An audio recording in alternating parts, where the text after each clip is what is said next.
This hearing went off the rails in seconds. Jill Tokuda pinned Pete Hegseth down with one simple question, and suddenly the tough talk disappeared. He dodged, stalled, and the tension in the room shot through the roof. What happened next is exactly why this moment is blowing up online.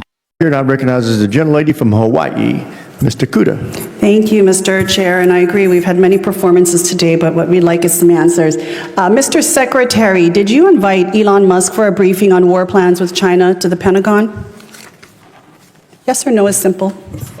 There's been a lot of hyperbole and incorrect reporting around that situation, but we did invite Elon over to come talk to us generally, but there was no war plans being discussed.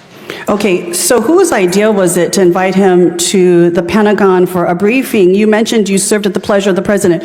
Was it the president's will to have him come and be briefed? Well, as you know, at that time, Elon Musk was leading up Doge efforts, and we've taken a great investment in Doge at DOD, and so getting his input on how we make DOD more efficient makes a great deal of sense. Okay, but don't you think it's a conflict of interest for the world's richest man? Many of the contracts that the DOD is engaged in, billions of dollars of contracts going to his company, and he is, as to your point, was leading Doge, which was involved in cutting hundreds of contracts, but also becoming intimately aware of the platforms and the requirements that would be given out for new contracts. Did you not think it was a conflict of interest to invite someone with financial interests into the Pentagon to have firsthand knowledge of what they could then bid on for their own, enrichment?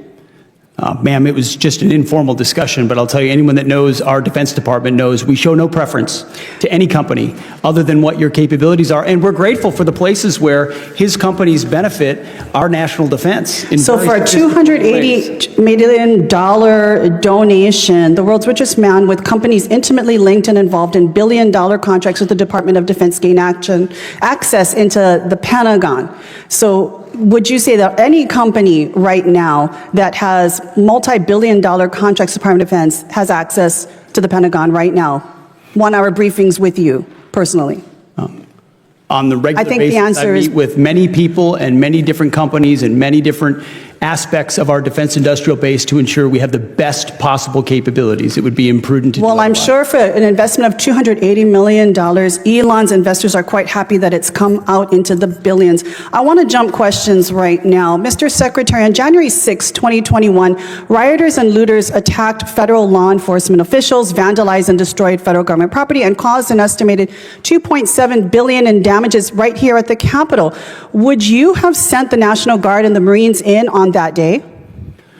Well, unfortunately, President Trump requested the National Guard in advance, and that was... It took him quite a long time. I'm asking you, as Secretary of Defense, would you have sent in the National Guard and the Marines on that day? We had 140 Capitol Police officers injured. One died the next day. Would you have sent in the National Guard and the Marines?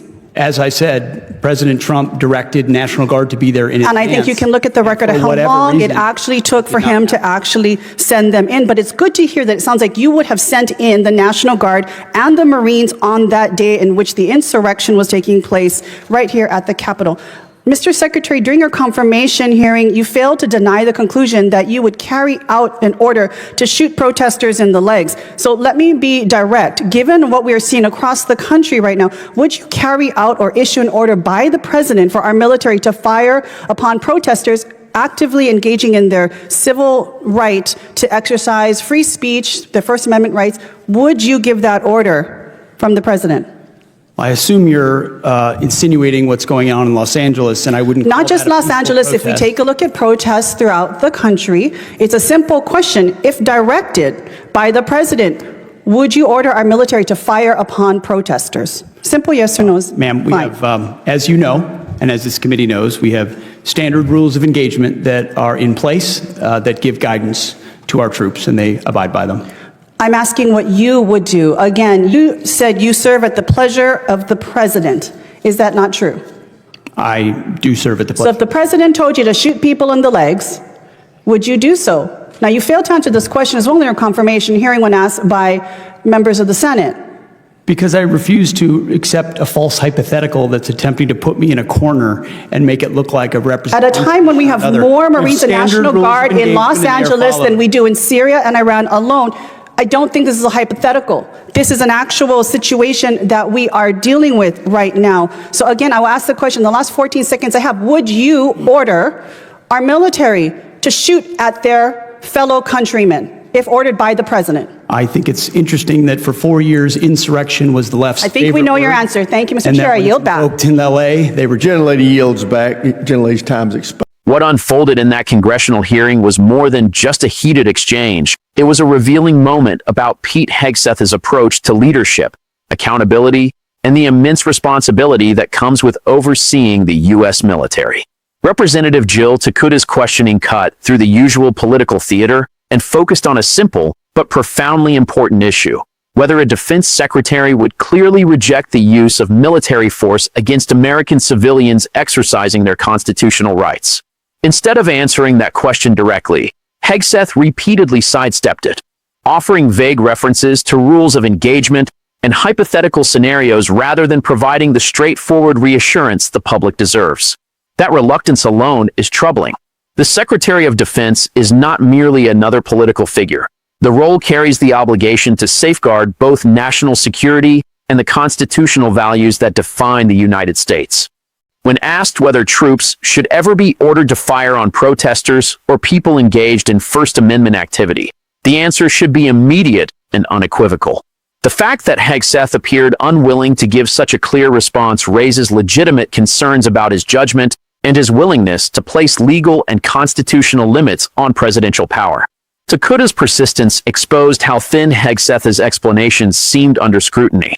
Rather than demonstrating a deep understanding of the legal and ethical framework governing military authority, he appeared more focused on deflecting the question entirely. That strategy may work in television debates or political commentary, but it looks dangerously inadequate when the subject is the potential use of lethal force by American troops on American soil. Leadership at the Pentagon requires clarity, discipline, and a firm commitment to democratic principles. Service members are trained to follow lawful orders, but they also depend on civilian leadership to draw clear lines between legitimate defense missions and actions that would undermine the Constitution they swear to protect. When that leadership appears evasive about those boundaries, it risks eroding confidence throughout the chain of command. Moreover, the exchange reinforced a broader pattern critics have pointed out about Hegseth's tenure: a tendency to blur the line between military policy and political messaging.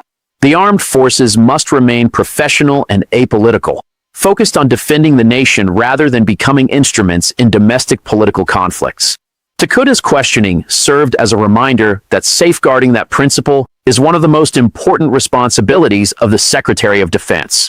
Ultimately, the hearing left many observers with the uneasy impression that Hegseth was more interested in avoiding political embarrassment than in clearly affirming the fundamental democratic limits on military power limits that are essential to preserving the very freedoms the armed forces exist to defend.